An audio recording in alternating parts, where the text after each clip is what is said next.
everyone. I just wanted to create a quick video to demonstrate a very handy uh, trick to do that you can do in Photoshop that will really help you gauge your values. First though, for those who are not familiar with the term values, I wanted to make sure everyone understands what I'm talking about. Values in art refers basically to just the lights and darks. And when you're composing a piece, you want to make sure that your lights or that your values from one object to another aren't too similar, because if there's two objects next to each other or overlapping each other and you use close to the same values, they'll kind of bleed together and have no life. So you want to make sure that there's a contrast in your values and not just your color choices. And if you get your values to work, then as long as your color choices are harmonious, the piece will be a strong piece. But values, it's a simple concept, but at the same time, in practice, it can be tricky. And even for me, and I've been working as a comic book colorist professionally for a little over 16 years now, but even for me, sometimes I need to check my values to make sure they're working properly, because colors can trick your brain, and you'll be looking at a bright color and thinking you're looking at a light color, and those are actually two different things. And I'm going to demonstrate that here. I'm going to select two very bright colors. So first I'm going to select this bright red. I'm going to make a rectangle. Fill. So there's a bright saturated red. Then I'm going to pick a bright yellow. Create another rectangle, have it overlapping, and fill. It's like, okay. So here we have two saturated bright colors. And now I'm going to change the mode to grayscale.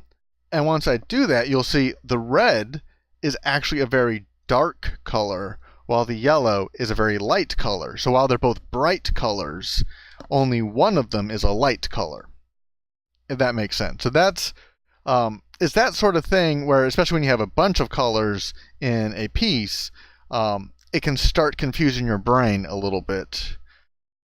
So it's nice to actually see your piece in grayscale so that you can tell what your values are doing. So now I'm going to close this, don't save, and here is a piece or a page from an issue of Star Wars Adventures that I colored a little while back.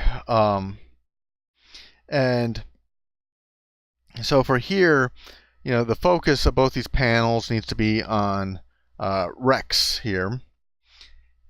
And you'll notice that I was my goal was to keep the majority of his values lighter than the values of the colors around him, in order to make sure that he's the focus of the panels. And you'll see, like in the extreme foreground in this first panel here, these objects I wanted to be some of the darker objects, and then this object here is still dark, but actually a little bit lighter than here. Now I want to double check to make sure that the values I think I put down are actually the values that are on the page. So one trick you can do in any art program that that has layers, which you can choose different color blending modes on, you can do this, and a lot of people already know this trick, but you create a new layer on top. In Photoshop, you can hit D to get a full black, and then you fill it.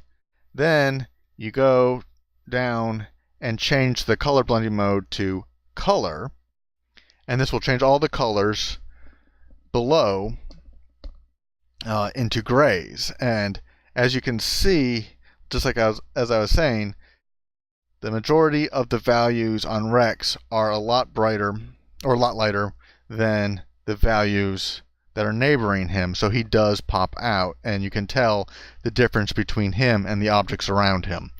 Now, I want to demonstrate this really cool trick that you can do in Photoshop. First, you'll go up to, let's see, where is it? You go to Windows, to Workspace, and you go down to, oh wait, no, that's wrong. Windows to Arrange. That's where you want to go, and then you go down to New Window for, and then it'll have the file name. So I do that, and now you notice there's another window that is the same file that I already had open. So they're both exactly the same. And then I go back to Window Arrange, and then I will go up to Up Vertical. And now, again, now I have two windows that are the same next to each other. Now, in the first one, this is the one I already had opened, you'll see I'm already proofing in CMYK. I work in RGB, but it's going to print in CMYK, so I always proof in CMYK so I can see how the colors will print. On the second one, I'm going to want to go to View, Proof Setup, and I'm going to select Grayscale for this one. And now I'm seeing on one side it's in color, on the other side it's in grayscale.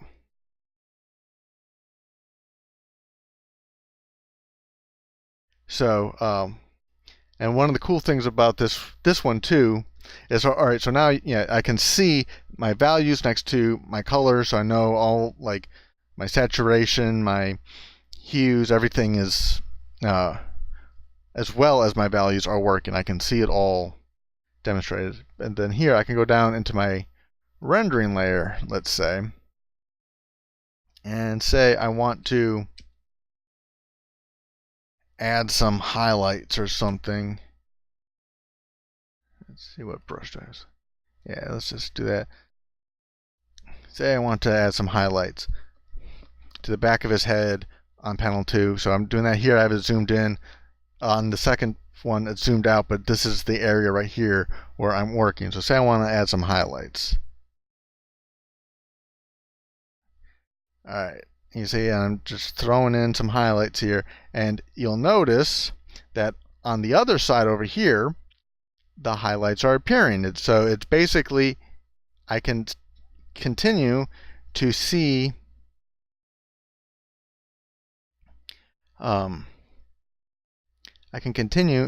my values changing in real time. See? So I just think that that's a very useful little tip that you can employ when creating your own colors. So I hope that was helpful to some of you. All right, one more thing, because it just occurred to me that when you go up to View, Proof Colors, that it's possible that the grayscale option might not be a default. So if you were following along with my little demonstration and you got to this part and there's like, oh, where's the grayscale?